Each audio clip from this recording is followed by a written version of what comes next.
Shalom, puji Tuhan. Ini hari yang ketiga buat saya secara pribadi. Hari ketiga berpuasa, mempersiapkan atau prepare buat menutup tahun 2023 ini. Dan pesan Tuhan hari ini bicara tentang berjaga-jaga, yaitu Matius 26 ayat 40-41. Setelah itu ia kembali kepada murid-muridnya dan ia mendapati mereka sedang tidur, dan ia berkata kepada Petrus, "Tidakkah kamu sanggup berjaga-jaga dalam 1 jam dengan aku? Berjaga-jagalah dan berdoalah supaya kamu jangan jatuh ke dalam pencobaan. Roh memang penurut tetapi daging lemah." Berjaga-jaga bicara soal mempersiapkan hal-hal ya, yang mungkin nanti terjadi dalam kehidupan kita, dan mungkin itu hal yang buruk ya untuk berjaga-jaga, karena nggak mungkin berjaga-jaga untuk hal yang baik gitu. Nggak usah berjaga-jaga ya, untuk hal yang baik itu kita tinggal terima aja, tapi untuk hal yang buruk kita butuh berjaga-jaga.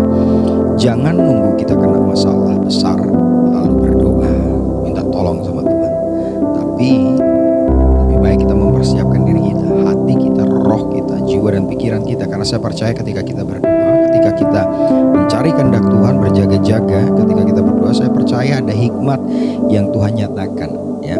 Terlebih lagi firman Tuhan itu dinyatakan. Ketika firman Tuhan itu dinyatakan ketika kita berdoa, sehingga firman Tuhan itu menjadi terang buat setiap kita untuk kita mengambil satu keputusan.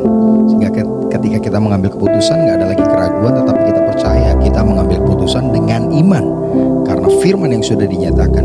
Dan di situ dikatakan, berjaga-jagalah dan berdoalah supaya kamu jangan jatuh dalam pencobaan. Roh memang penurut tetapi daging lemah ya.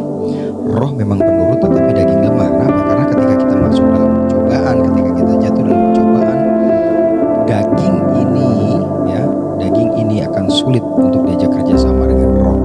Karena ketika kita mengingini atau kita melakukan apa yang daging inginkan, maka kita akan masuk ke dalam jerat, yaitu jerat si iblis. Itulah kenapa saya mengajak untuk teman-teman sebelum menutup tahun 2023, mari kita ambil doa puasa untuk kita mempersiapkan terlebih lagi roh kita, karena roh penurut daging itu lemah gitu ya.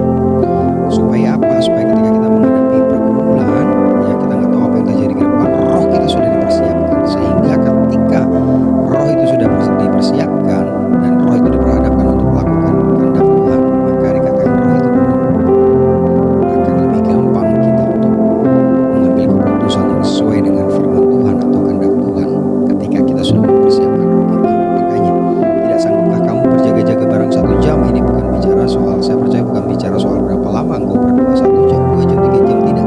Tapi intinya adalah mari berjaga-jaga ya.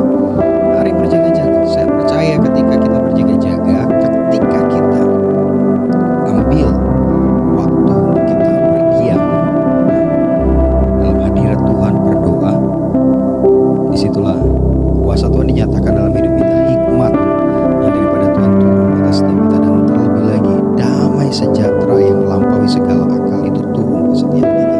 Sehingga ketika masalah itu datang, kita nggak langsung panik, kita nggak langsung khawatir, langsung ketakutan, tidak. Tapi kita boleh tetap tenang dan mengucap syukur pada Tuhan, dan membuat kita, hati kita, pikiran kita percaya ya, sesuai dengan firman Tuhan ya, yang Tuhan nyatakan dalam hidup kita, sesuai dengan firman Tuhan yang menjadi tuntunan hidup kita, sesuai dengan firman Tuhan ya. Ketika kita berdoa, disitulah dinyatakannya ya. Ada rema tertentu yang kita tangkap, itulah yang menjadi kekuatan kita. Jadi mari kita ambil waktu lebih lagi untuk kita boleh berjaga-jaga, ambil waktu lebih lagi untuk kita boleh menerima pewahyuan, menerima urapan daripada Tuhan, mempersiapkan hidup kita, mempersiapkan diri kita, mempersiapkan roh kita untuk menghadapi hal-hal yang kita nggak tahu apa yang terjadi nanti. Ya, hal yang buruk bisa terjadi, tetapi percayalah ketika kita mengerti apa yang menjadi kehendak Tuhan, hal buruk pun bisa menjadi hal yang baik dalam kehidupan kita, karena Allah turut bekerja dalam segala sesuatu untuk mendatangkan kebaikan bagi mereka yang mengasihi Dia. Tuhan Yesus memberkati.